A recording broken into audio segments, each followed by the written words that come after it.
Welcome to The Explainer. Okay, today we are unpacking something that is just absolutely fascinating.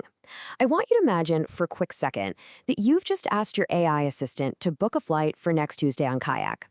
Almost immediately, it gets right to work. It navigates the interface, pops open the date picker, and successfully clicks on the 14th. Watching it happen, it really feels like magic, right? But here is the big question. How does an AI actually see a website to book your flight? When we watch it do its thing, our human brains kind of just automatically assume the AI is doing exactly what we do. We assume it's looking at the screen, using its digital eyeballs to scan the visual interface, the colors, the shapes, the layout, and then physically moving a digital mouse to click the exact right pixels. Okay, let's dive into this, because the truth is, that assumption, completely wrong. The AI doesn't see your screen at all. Actually, it doesn't care even a little bit about the pretty fonts or the carefully designed layout. Instead, it bypasses that visual front door entirely and uses what we can call the internet's backstage pass. It relies strictly on the raw, underlying text data of the website. Because if you assume the AI uses a visual model like human does, you are going to drastically overestimate how much it costs to run and wildly underestimate how blindingly fast it actually is. All right, section 1, the two schools of thought. To really understand how this backstage pass actually works, we first need to look at how developers are building these systems today. Right now, they're pretty much split into two camps. On one side, we have the vision-based approach. Tools like Web Voyager use models like GPT-4V or Claude 3.5 Vision. They literally take a screenshot of the web page, use object detection to find the UI elements, and map those visual coordinates to click actions. It's cool because it works on almost any site, but man, it is incredibly slow, taking anywhere from 5 to 10 seconds just to process a single screenshot. On the other side, we have the DOM-based approach. The DOM, or Document Object Model, is essentially the website's raw code structure. Tools using frameworks like Playwright extract this HTML, strip away all the useless scripts and styling, and parse only the interactive elements.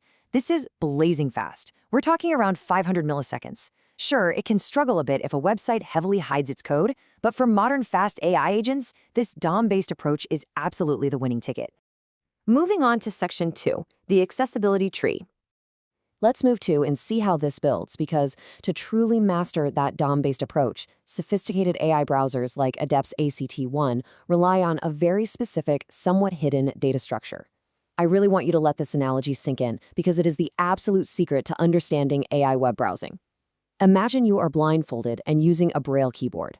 You cannot see the screen whatsoever, but you can feel every button, every text field, and every link. The AI acts exactly like a blind power user utilizing a screen reader. It doesn't look at the website, it feels its way through the structure. And this brilliantly illustrates what that feeling actually looks like in data form. The accessibility tree strips a completely chaotic, busy website down to bare, highly structured text. The AI doesn't need to process thousands of visual pixels just to find a submit button. It just scans his tree and finds an element where the role is button and the name is submit. It also reads descriptions hidden in the code, like ARIA labels that are meant for screen readers, and it understands the level of headings to grasp the entire page hierarchy. It is just pure, hyper-efficient data. By parsing the web page this way, something miraculous happens. The AI reduces the entire, infinitely complex visual action space of a typical web page down to roughly 100 selectable, actionable objects. That's it. It turns a visually overwhelming page into a super simple, concise list of about 100 things it can actually interact with. Which brings us to section 3, planning and taking action. So, now that the AI has mapped out the page and feels those 100 objects, how does it actually get anything done? We have to look at the AI's hands and brain in action. The AI is given a very specific, limited set of tools known as its action space. It can output a command to click a specific selector, type text into a field, scroll the page, wait for a specific condition to happen, or navigate to a totally new URL. The AI model outputs these actions as structured JSON data, which, if you're not a developer, is basically just a simple, standardized text list that computers use to talk to each other. Think of them as incredibly precise tool calls. It's not randomly moving a digital mouse around. It's firing off highly targeted code commands directly to the website's backend elements. But wait, the AI doesn't just rapid-fire all of its commands blindly at once. It uses a decision-making framework with a frankly very intimidating name, a partially observable Markov decision process, or POMDP. Now, do not let the technical acronyms scare you. All this really means is that the AI's brain operates in a continuous loop of planning, acting, observing the result, and then replanning. It inherently knows it can't see the whole picture perfectly, so it takes things one step at a time. Here is exactly how that step-by-step logic works in practice. First, the AI observes the reduced DOM, that list of about 100 items we talked about. Second, it generates a short little plan of 3 to 5 potential actions. Third, and this is key here, it only executes a single action from that plan. Maybe it just clicks a drop-down menu.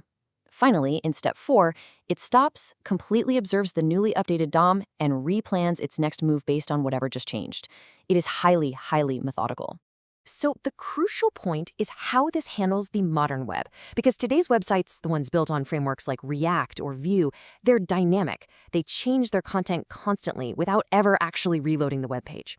Older, clunkier bots used to just click a button and be hard-coded to wait 2 seconds, just hoping the page updated in time. That breaks so easily. Modern AI browsers instead use something called mutation observers.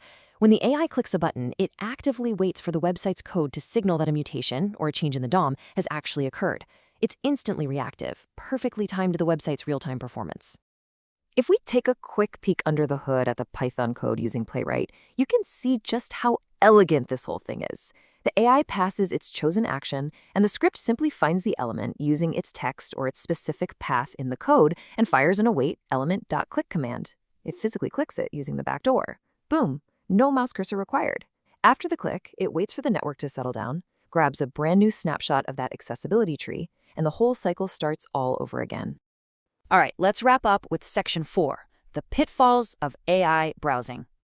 Now, what's really interesting about this is that as incredibly fast and efficient as this backstage pass is, it is definitely not perfect. Bringing things back to reality for a second, the AI's greatest strength is also kind of its Achilles heel. Because it navigates via that backdoor code, if the website's code suddenly shifts between the exact time the AI plans its move and executes it, you get what's called a stale element reference.